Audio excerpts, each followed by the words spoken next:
Okay. So thank you all for joining us for yet another sanctuary session. This time we're revisiting our original sessions with Alice Berry, who is an accomplished fashion designer, as you can see from her shirt that she's wearing. And but she made the transition about 5 years ago, 6 years ago. Oh, it's almost 10 now. It's kind of scary. Oh my God. Okay. I know, right? 2011. 10 years ago to counseling, and she's helped us in the very beginning of COVID manage to reset or to think through, but I'll let her explain. But we're revisiting again because I think when we first started, we thought that it would be a blip, but it hasn't been a blip. It's been compounded with all of the problems that we thought were maybe swept under the carpet that have come back again for us to face collectively as a society, that are long overdue to face. And so Alice is going to lead us through how we face those, how we can manage.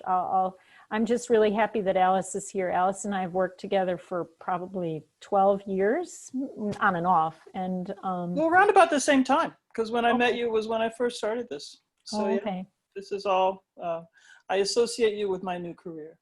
Actually, the first thing we talked about was reframing.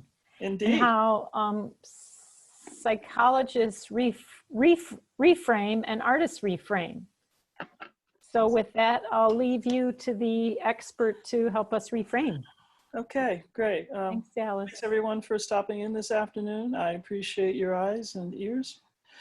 Tricia asked me to do another session, and she suggested the topic of uncertainty, which I think is an excellent thing to talk about because it covers so many of the ways we're feeling that we have never experienced before. One of the things I was saying is that no one in living memory has experienced the situations that we're having now. The last actual pandemic was more than 100 years ago. And no one really knew what that was like. And here we are. In addition to that, one of the things about this virus is that it's almost as if it was built to make us feel anxious. Not just ill, you know, obviously it does that, but it's built in a way that activates all of the anxiety and fear processes of the brain. So the first thing is that you never know if you have it or not. I mean, you could be carrying it and not know. And then if you are carrying it, you don't know if you're contagious. Are you not? What do you do with that uncertainty of information? Then if you do get sick, you don't know if you're going to die. I mean, the possibility is there, but maybe not. You don't know. They have treatments, they don't have treatments, we're not sure. Is it going to be severe? Am I going to have lasting effects or not? I don't know. We don't know what happens. And then we don't know if you can get it or not. Are they reinfected, or are they having the same disease but with a lagging effect? I mean, they're not sure. So then you get to the question of, well, how can I behave? How can I live in a world that has this situation? And so you start asking questions like, is it safe to leave my house or not? Is it safe to see my friends? Is it safe to go outside and do things that I used to do? And how can I know? Who decides? Well, we used to have a situation where government decided for us. Well, that's not there. So who do you listen to? What person is going to be considered an authority on this or not? You don't know. How can I figure that out? And one of the things that happens when you're faced with this extraordinary level of uncertainty is that you begin to figure out your own sense of risk. And you think, okay, I feel like I can do this. I want to do X, Y, and Z, and I'm fine with that. But then you call your friend and you say, let's go do X. And they say, oh no, I can't do X. X is too dangerous. That I will never do that, not now. And you think, well, wait a minute, I think it's fine. Why do they not want to do that? And you begin to realize that everyone has a different way of assessing risk. And that has nothing to do with reason or logical thinking, what we consider logical thinking. Some people will look at certain numbers and things like viral load and things like whether it can be transmitted via aerosols or whatever, and they'll say, oh, that's fine, I can do that. I won't hurt anybody else, and I'll be fine. Other people will look at those exact same numbers and say, no, absolutely not. 1% chance, that's way too much. I'm not going to do that. What became really difficult early on is not judging people for their responses. Yeah. You know, you didn't want to judge someone that you thought was being crazy. On the other hand, you didn't want them judging you for being reckless. And that was sort of the beginning of how people began to manage this uncertainty, was realizing that everyone's not thinking the same way. So figuring out, okay, this is the way I think. And a lot of times there's going to be ways that you think that are in contradiction with itself. So let's say you're someone who really, really enjoys seeing people. You really enjoy having dinner with friends. You really enjoy being social. You love your friends, so on, so on. And you know that there's a problem with that. But part of you decides, you know, I want to do this anyway. I really want to go to dinner. I really want to, you know, and I'll sit 6 feet apart, you know, and I'll do those things. And I'll decide that this is worth it because it's okay, it's fine, you know, whatever. There's a term in psychology called cognitive dissonance, when basically if you have two ideas that are competing in your brain finds a way to reconcile them that has to do with sort of eliding or not acknowledging the risk of one towards the other, or the conflict of one towards the other. And we're seeing that a lot in our society today because people have been politically partisan in a way that is contrary to their well-being. And this is not just on the right, but on the left also. You have people who are rationalizing things that would not normally be rationalized, but because they want to further their own interests, or further the interests of the people that they admire, then okay, this is how it works. So my point about this is that it's not something that only other people do. Everybody does this.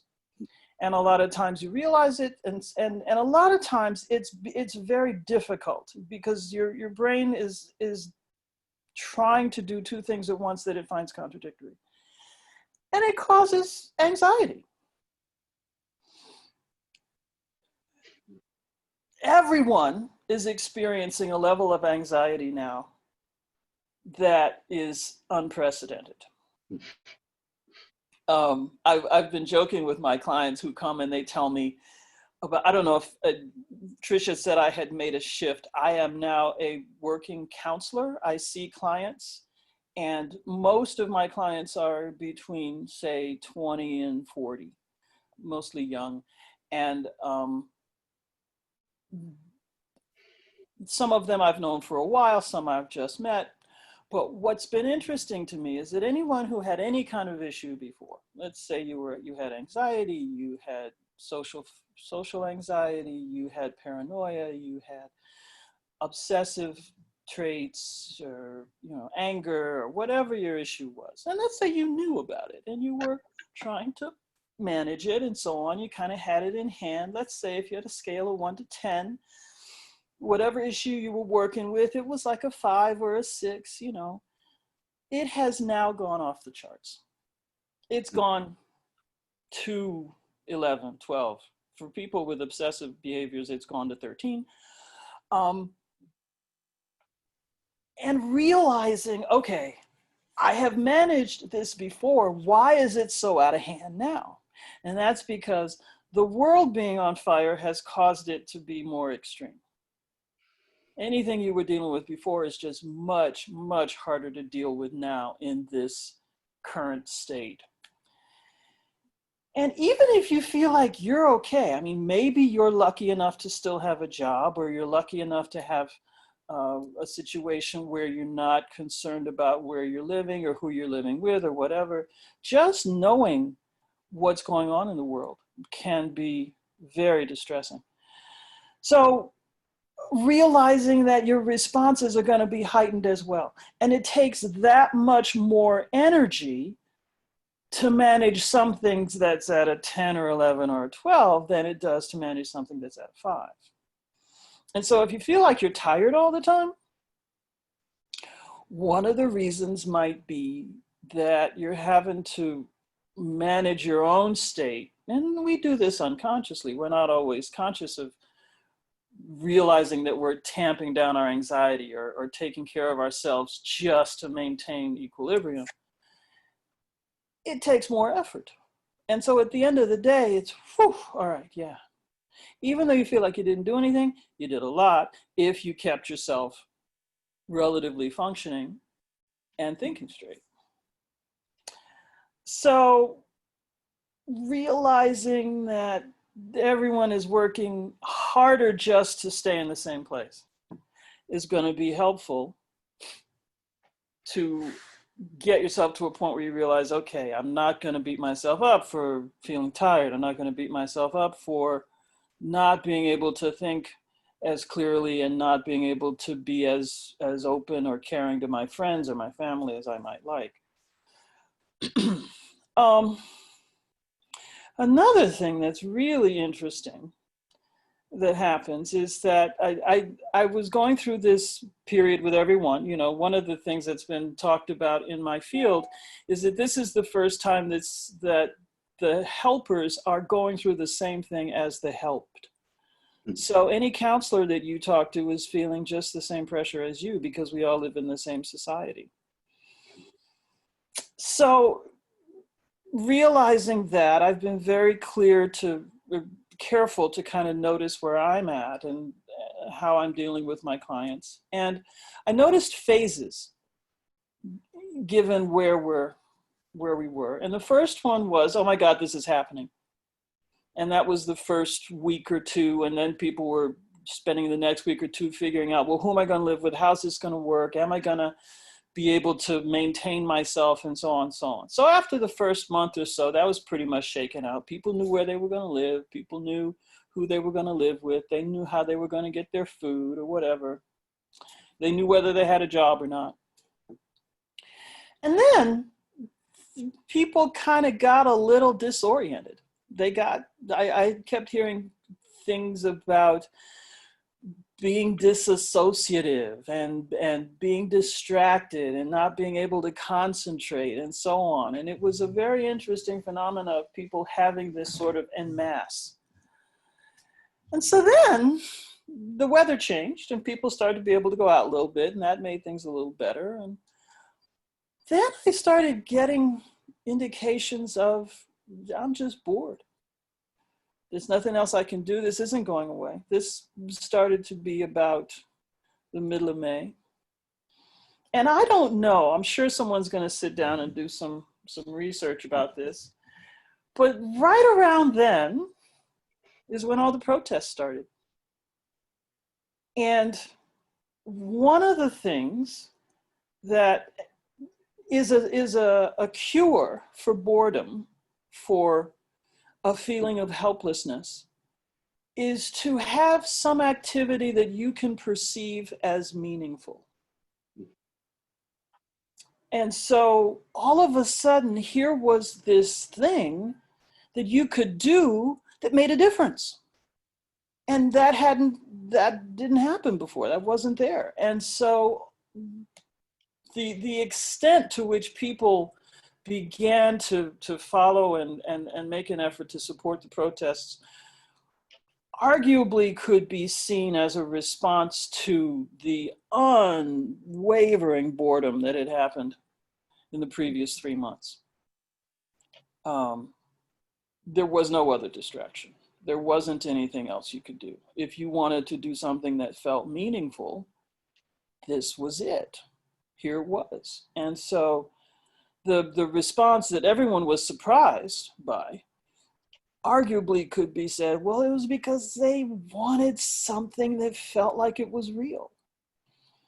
And that's something that's really important to remember when you're trying to manage your boredom or trying to manage not being able to concentrate, or if you see that being a symptom of this sort of general uncertainty we're in. And look for something that makes a difference. And it doesn't necessarily have to be a big social idea. It can be something as simple as, I'm going to cook some food and share it with my friends in whatever way makes me feel comfortable because I know that it's going to help them. That's something that's meaningful. A lot of people started growing things because, you know, it makes a difference when you can put something in the ground and then 2 months later pick it and eat it. It's like, wow, that's so cool. It seems incredibly simple, but lots of people had never done that before. They hadn't had the time to actually sit and watch the process. So figuring out something that makes a difference to you, something that is meaningful in a large or small way can go a great distance in helping you manage this uncertainty. Figuring out what that is sometimes a challenge for people, but finding something and being able to realize that, yeah, it's okay, this is going to help me get through this, can be really great. Another thing that happens is that people got very emotionally reactive. And I know that I talked earlier about what happened when you called your friend and you wanted to do X and they said, oh no, I can't do Y or whatever.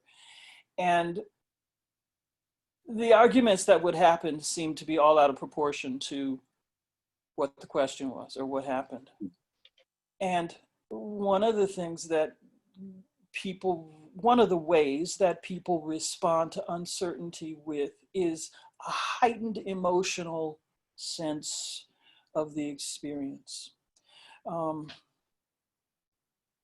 This is partly coming from a sense of anxiety and fear about things in general. And it's partly coming from a sense of being challenged emotionally. You're challenging assumptions. And people are terrified of not being able to know what they want to do, not being able to know what someone they are close to wants to do. And these things have never been challenged before. You've never had to actually come to terms with something that some people consider life-threatening, other people consider, oh yeah, I'll be okay. Just that difference in opinion can be a vast gulf between people. So realizing that everything is going to be emotionally heightened, particularly for people who experience the world emotionally.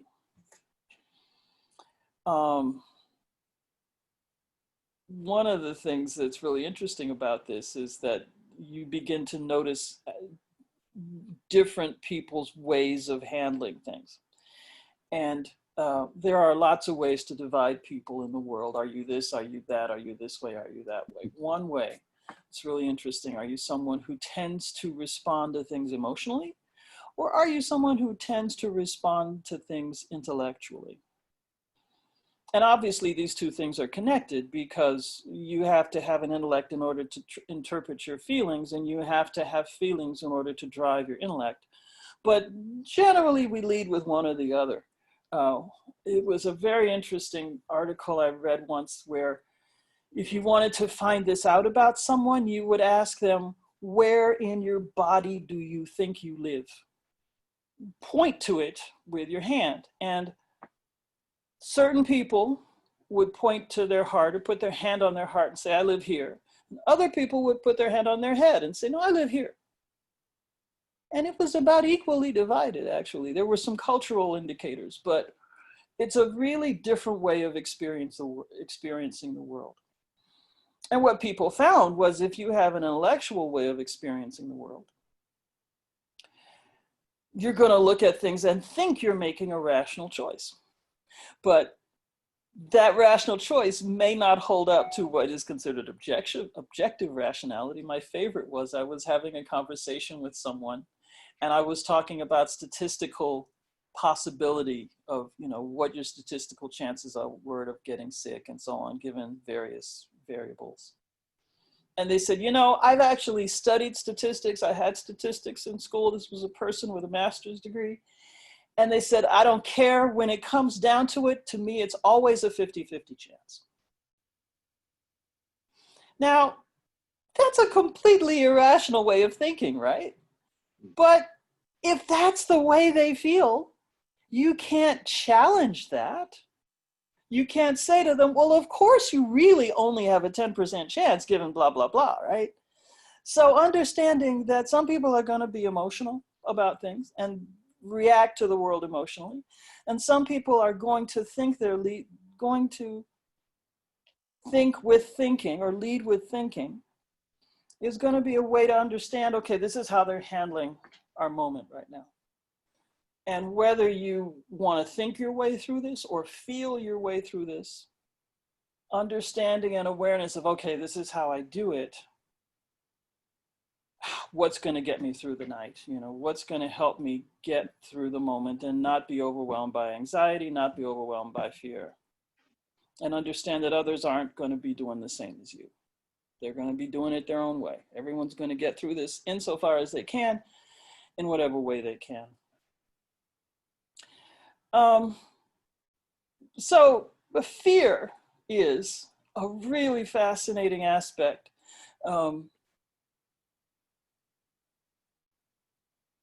People are always in my field trying to define terms. And one of the ways people talk about mood shifts or how you manage your mood is to say that anxiety is a fear of the future and depression is a fear of the past. So if you are afraid or regretting things that you did in the past, you ruminate, you tend to feel as if, oh, I was horrible, I did that, blah, blah, blah. If you are someone who's anxious, you're afraid of what's going to happen. What if, and I might, or this might happen, or so on, so on, so on. And realizing that both of those things are driven by fear. And what your particular fears are becomes really important to understand. So where we are right now is an uncertain time. And a lot of people have fear of uncertainty. They want to know what's going to happen next. They just want to know. And if there isn't an available piece of information that's going to tell them this is what will happen if you do X, Y will happen, they make it up. They look for something that tells them, oh yeah, here, this is certain. This is what we're going to do. This is what's going to happen. This will be fine. And that desire to have the fear of uncertainty assuaged by someone telling you this or something happening that you can count on, it plays into a lot of other situations. So I started talking earlier about cognitive dissonance. So if you have a fear that you will catch this disease, a way of handling that fear is going to just be to deny it. It's going to be like, oh, well, this doesn't exist. This isn't real. And I'm sure you've all read the stories about the people who were absolute deniers of COVID-19 until they became sick and died of it. And then they had to manage their cognitive dissonance, right? But so many people are managing this sense of, I don't know, I need to know something. All right, I'm going to believe this. Even though it flies in the face of facts, this is what I need to believe in order to get through the day. Okay. Another fear that people have is one of avoidance. So this is arguably the opposite in terms of figuring out a way to manage this, is that, okay, rather than face a question as to whether or not I'm going to decide what my risk tolerance is, I'm just not going to face it. I'm not going to leave the house. I'm not going to talk to anybody. I'm not going to have any information that challenges my opinion or worldview. And one of the things that's really unfortunate about this right now is that social media is playing into this. It is entirely possible to live your life now where you don't get any information other than information that is tailored to your specific fears. Mm-hmm. So if you are someone who's only looking on Facebook, you think, oh, well, there's so much on Facebook because I get my news from there and I can see people and so on and so on. Well, we all know now that Facebook is tailoring the information that you get according to your tastes and according to what you clicked on before. And generally, what gets people's attention and what they click on is the thing that is addressing their fear. So if you are afraid of contracting this virus, the algorithm is going to send you more and more articles about how you can protect yourself or how virulent the virus is or what happens to people who catch it, all the things that are going to play into your fear. And so this becomes a cycle that you get into where you're afraid of something, you then get the information that confirms your fear. The more you confirm your fear, the more you are afraid, and the more you are essentially immobilized. And if you're immobilized, what do? You go on social media because that's the only thing you can do. You get caught in this cycle. Someone has actually named it, they call it doom scrolling, where you just keep scrolling because there's more bad news and you just want to keep finding out the bad news, because what if you don't find the bad news? No, but you just keep scrolling because there you are. And it is a really, really difficult cycle to get out of because you have to acknowledge your fear. You have to face it. You have to realize, yeah, okay, I'm terrified, but I have to look up. I have to get out into the world and say, what other ways are there of thinking? What other way can I experience life as opposed to sitting in my room looking at a screen that's telling me things that confirm my fears? What becomes really difficult about this is that you have to face what sort of self-justification that you had. And it's frightening to do that. It's really scary to all of a sudden realize that you have to listen to someone who doesn't agree with you and challenge your own beliefs. Mm-hmm. Or challenge the beliefs that someone you care about and differs from you. And then comes the question of, okay, well, if you've made that big leap and gotten out of the feedback loop of what the algorithms do to you, then you have to kind of actually change your behavior. You have to say, okay, I've spent the past 3 months terrified of leaving my house. What happens if I leave my house? And hopefully you can find someone to help you. Or you say, I've been terrified to look for a job because, we're in this moment and, there's no jobs out there anyway. And how can I do that? And so on and so on. You think, okay, well, maybe what I can do is just figure out, let me see, where can I start looking for a job? Where can I go? And start figuring out something I can do. Another one is if you are someone who was a maker, who was an artist, and who said, I just can't think right now. All this stuff is going on. I can't make art right now. I just, no, you know, and there was a whole, in the beginning, people were saying, oh, you've always wanted time to make art. Well, here it is. You can make art now. And there was a real immediate, well, not immediate, it was a few weeks later, but obvious pushback to that that said, we're in a pandemic. I don't feel like making art right now. I'm sorry. This is just not where I'm at. And so getting to the point where you think, okay, I cannot stay in a state of heightened anxiety on an ongoing basis. It's just not how people are built. How do I want to go ahead and live my life? If I was someone who made art before, the crisis threw me for a loop, it stopped. But if that's the kind of person I am, how am I going to interpret my experience through work? How am I going to interpret my experience through art? And everyone's trying to figure that out. Some people are having better luck with it than others.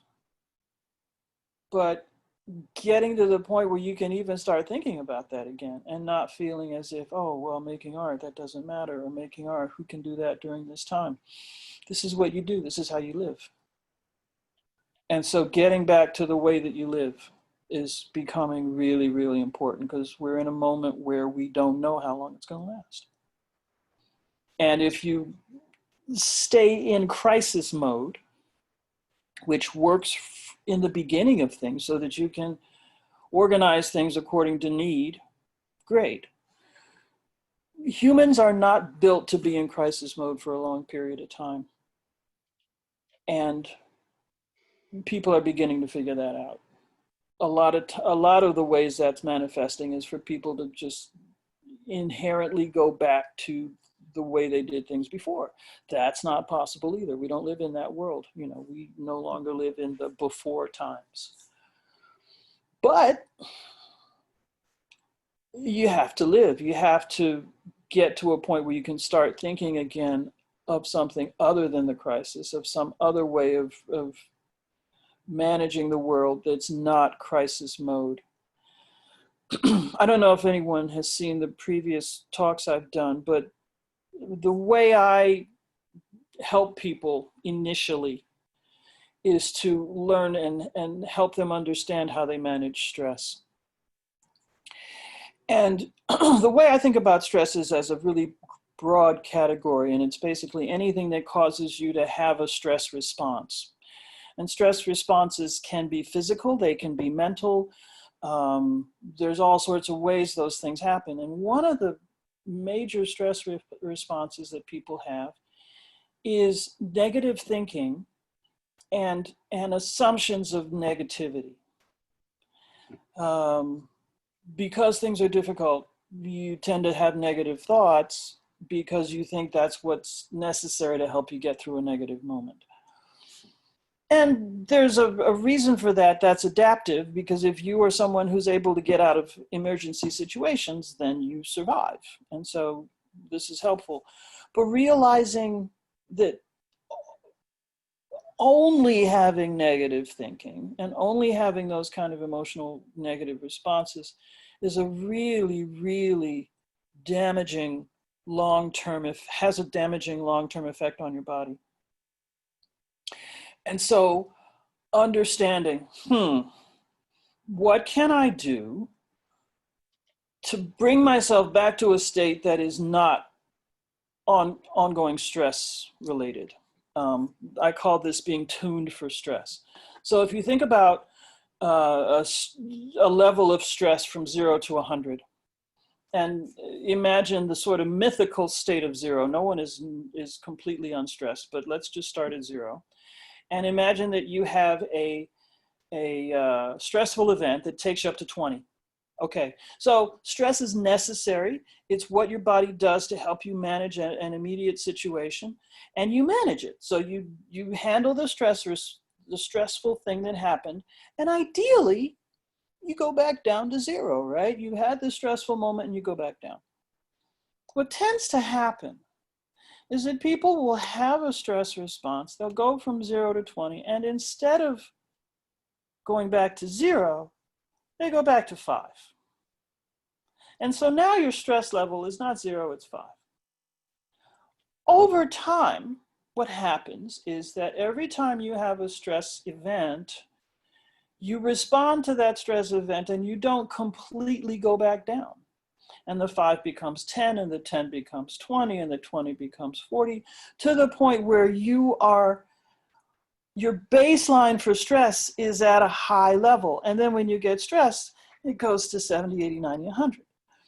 This is really damaging to the body in all sorts of ways. If you're interested in this, there's writing on my website about the effects of stress on the body. My website is aliceberrypsych.com. I don't want to get into, that's a whole nother kind of conversation here, but understanding that what becomes really important is being able to lower your stress level, to get back to baseline, to get to a state of relaxation as opposed to stressed. The technical terms are sympathetic and parasympathetic nervous responses. Figuring out what works for you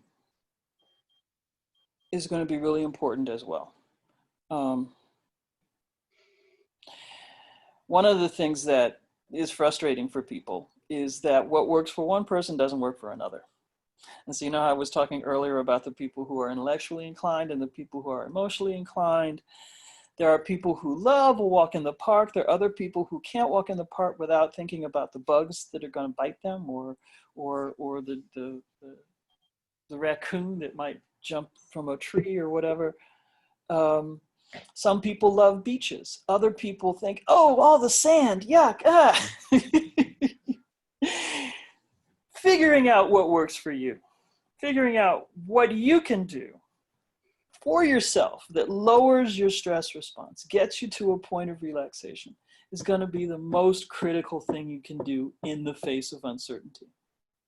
And all of the ways that the uncertainty manifests, through fear, through various kinds of behavioral changes, through various relationship changes, through the way that you think you can work or not, whatever. Everyone's got different fears. Everyone is trying to manage them. Understanding that, okay, the way I can do that is to figure out what's going to bring me down to a relaxed state. What's going to bring me to that parasympathetic nervous response. And just a hint, in the moment, the most effective thing you can do is take deep breaths. It sounds really cliche. It sounds really simple. But just for grins, when we're done with this, I would challenge you to sit and take 10 deep, slow breaths and see how hard it is. It is extraordinarily difficult to do. And that's because the body's built to be responding in other ways. Taking deep, slow breaths is the most immediate way to put yourself into a parasympathetic nervous response. It will actively calm your body down. It is very difficult to do because there's all these other systems in your body that are saying not to do it, both mental and physical. You'll find yourself after the 4th or 5th breath getting distracted and you forget where you were. It's a funny thing. But the effort is worth everything. And figuring out, oh, right, okay. I just need to stop for a minute, slow down, and realize the uncertainty is there. I'm not going anywhere against it. The thing I'm afraid of, yeah, okay, it's there. Got it. How do I want to live my life? What kind of decision do I want to make that will help me get through this anxious and uncertain moment?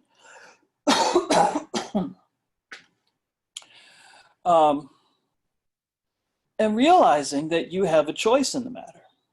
This is another thing that when you get caught up in anxiety, when you get caught up in fear, you forget that you have agency, that you can actually choose to think about something or not think about something. You can choose what kind of response you want to have to events. It takes effort, sure. I mean, there's going to be the instantaneous response you have given, you know, how you're wired to certain things. But once you notice that and you realize, okay, running around and screaming because X happened and I'm totally afraid of that is not going to help me. What would help me?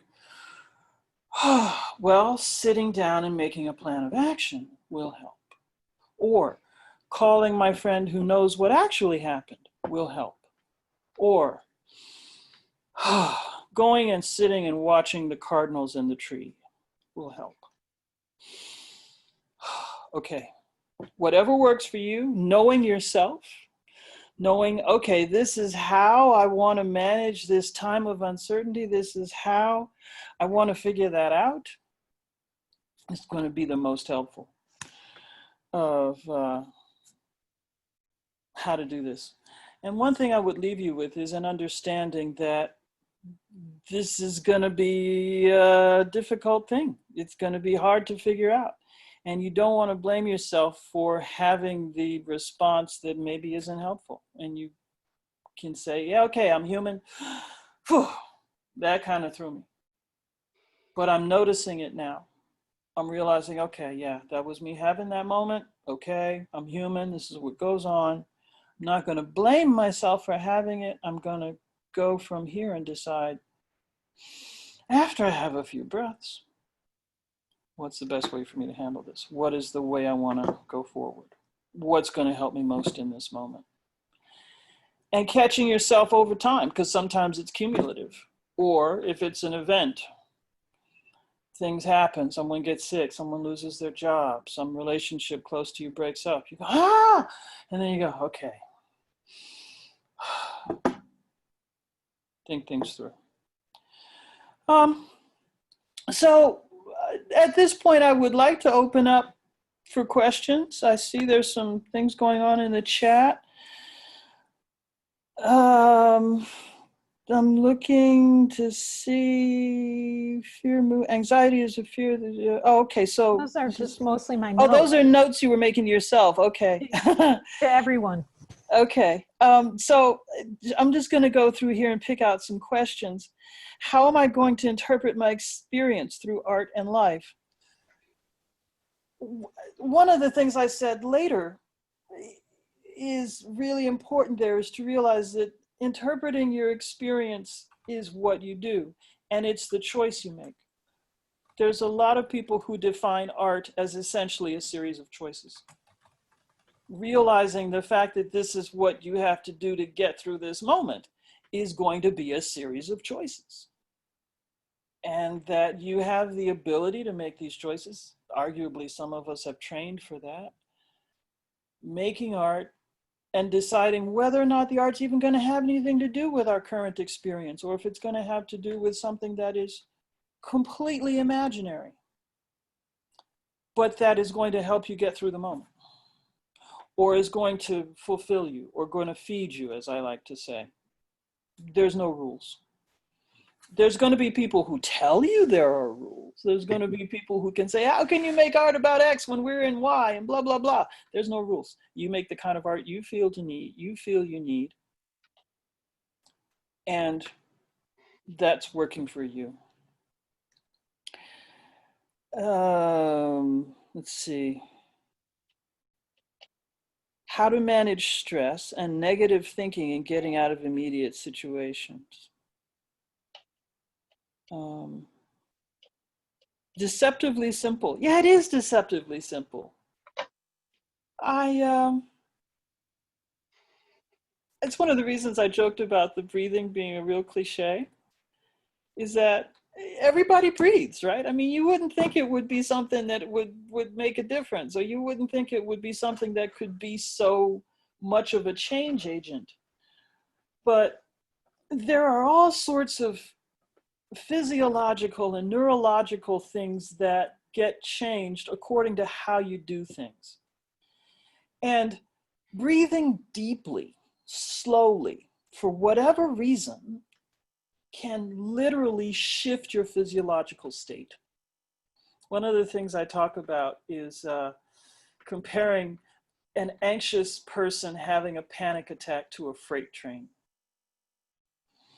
And so all these things have cascaded in your body. There's all sorts of physiological and hormonal and adrenal effects that happen when you're in a panic attack or having high anxiety. And deep breathing is kind of like throwing the brakes on a freight train. So initially, it's not going to stop, right? You're going to still, the freight train is still going to be barreling along. But over time, those brakes will take effect. And it will slow down the train. It's just there's going to be a lot of screeching until it actually happens. If you can hear the brakes screeching. That's a little bit like what happens. And so ideally, you want to not get to the point where you're a speeding freight train. You want to catch yourself having symptoms of stress and having symptoms of anxiety before it gets too out of hand, and develop a habit of doing whatever it is that will keep you from getting to that state. Deep breathing being the simplest and most effective, but not at all the only one. Another one that people find really helpful is to manage their perception. If you are someone who tends to be sort of in a hole, who ruminates on things and focuses on one thing more than something else, opening up your perception is extraordinarily helpful. To notice your surroundings, notice the sky, notice other people, not in any sort of judgmental way, but just noticing them and saying, oh, look, that person's got on a red shirt. Oh, look, that sky has 10 different kinds of clouds in it, or whatever. Getting out of your own head becomes really important, and it can shift your state of mind. Movement is something that is really, really helpful. There's that saying, fight, flight, or freeze.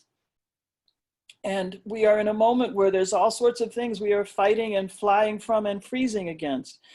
And moving, getting your body moving, moving your muscles. Something called progressive muscle relaxation is extraordinarily helpful as well. If you Google that and put in YouTube, there's going to be all sorts of things that are going to come up and help you with tools to learn PMR. It's really handy.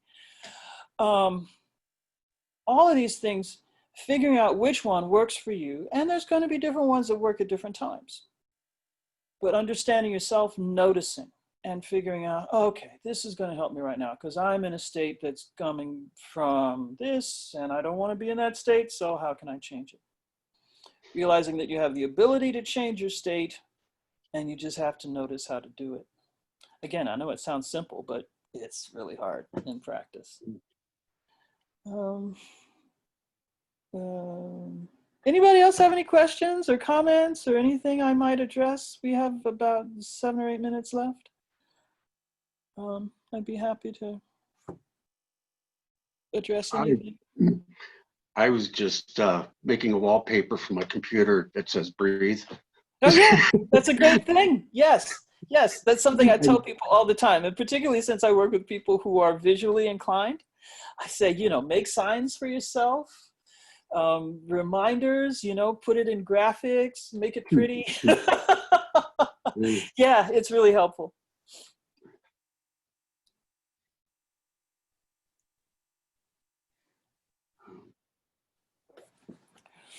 Any other comments or questions from anyone? Well, you were talking at the very beginning about being in ruts. And I remember visiting the city once years ago in the wintertime. You could see there was a T intersection and there were ruts in the snow. And people came down and would keep hitting the same car that parked at the wrong spot. Sure. Sure. Yeah, well, there's a whole set of metaphors that I talk to people about, how your brain tends to want to follow patterns. And there's all sorts of ways you can compare internal patterns to external patterns and how things do that. But our thoughts are essentially patterns that our brain follows. And what I'm asking you to do in changing your response to anxiety or changing your response to stressful events is essentially change the pattern that your brain is going to use to respond to an event. One of my favorite metaphors is thinking of the brain as a forest. If you have the neurons that are going back and forth, and what the brain does is take a path through the neurons that causes a response or causes a behavior. If you think of that path through a forest as something that's well trod, you know, this is the one that's open. The other paths are not. And you got to sort of cut through the underbrush, and it's going to be hard at first, because you're not used to that and you got to find your way. But the more you do it, the easier it gets. The more you go down that path, the easier it gets to go down that path. And so understanding, oh yeah, I just need to pick a different way to respond to this. Notice it and then decide, maybe I don't need to go down X road, I can go down Y road. I have the choice. I have the understanding. I can do it. I have a question. Why does the brain pick that? Why does the brain go down these trodden paths? Because it's comfortable. And that's one thing. I'm looking at my notes. I did not address this, but this is kind of important to talk about. One of the reasons the brain goes down that path, even though we think that's not the path we want to go to, is because that's a path we've been down before. And it's comfortable, and it's familiar, and it's not threatening, even though it may not be pleasant. It's something that we know. And the brain is, I mean, everybody's different in this regard, but for the most part, we don't like things that are unfamiliar. The same way we don't like things that are uncertain, we don't like things that we're not familiar with. And so our responses are familiar to us. And the brain takes in a piece of information or some sort of stimulus, and it goes, oh, what is this? All right, no, I did this before, or this happened to me before, or something simple happened like this before. So I'm going to respond the same way I did before. Particularly if the response gave me some sort of comfort or familiarity. Mm-hmm. Even if it's objectively not what we want to comfort us or be familiar with. It's one of the reasons people pick types of personalities to have relationships with that maybe they aren't the most compatible with, but that they grew up with and so are familiar.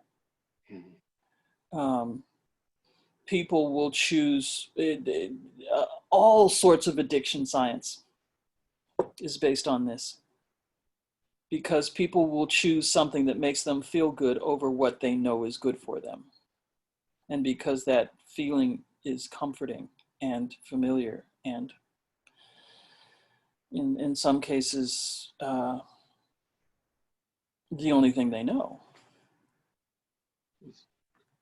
Figuring out how to shift that becomes really important.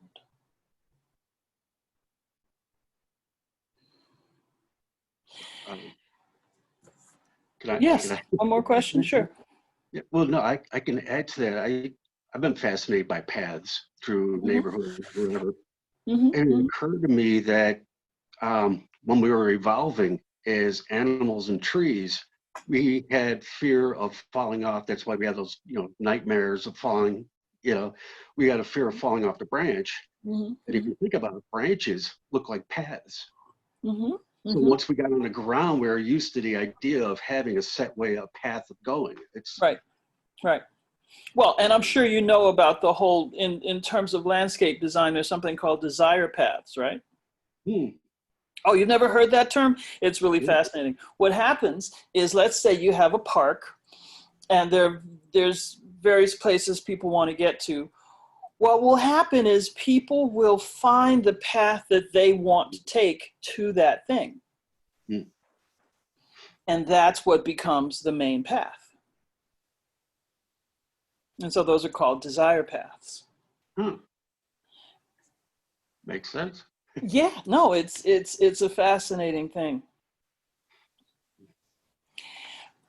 Another way to think about this is understanding that ambiguity happens and that we live with it. This notion that we can control the world, can control our lives to a certain extent is true, but another extent is not. And getting used to living with ambiguity is a lot like living with the weather. Sometimes it storms, sometimes it's hot, sometimes there's hurricanes, sometimes there's derechos, right? We all know what that is, right? Sometimes there's mudslides or whatever. Realizing that, okay, stuff happens. I'm gonna roll with it. It's okay. I'll make it. I have the ability and the adaptability to do that.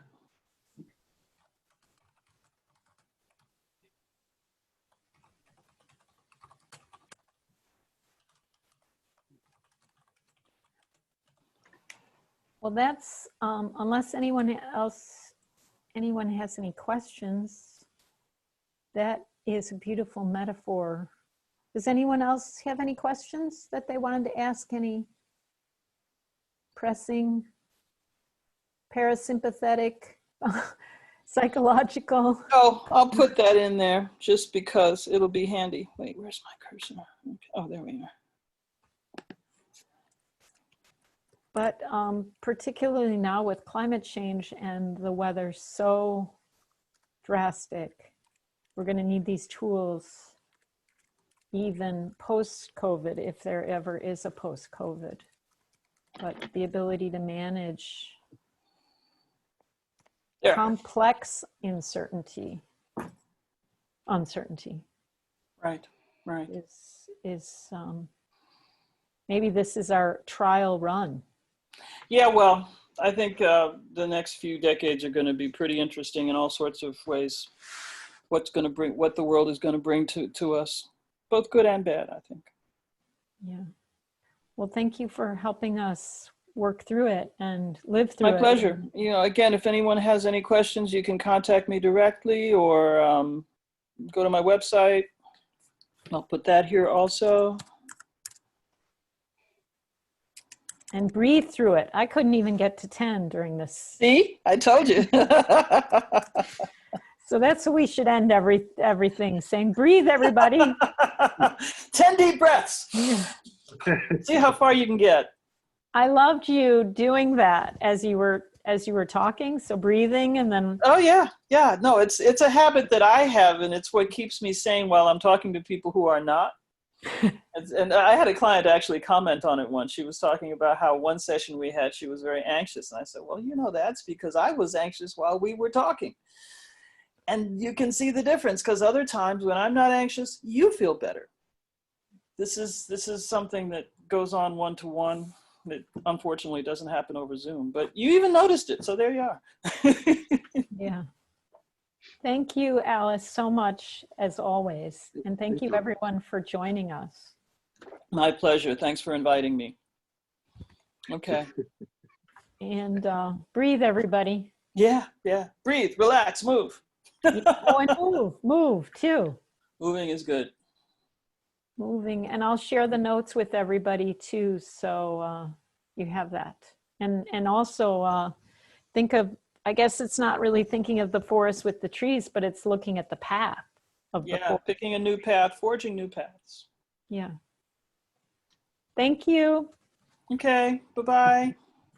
Bye. Bye, everyone. Thank you again, Alice. Thanks, everybody. And one more thing, we have Yoga Nidra next week. Oh, yeah, that's a way Same of thinking time, differently. same channel, and that'll be Michelle. And Okay. she also breathes. Yoga Nidra is breathing. Yoga Nidra is a state of that you can get to through deep breathing. So yes, So absolutely. thank you all. Thank you, Okay. Alice. So do we need to talk anymore, Trish, or do you want to? I'm just going to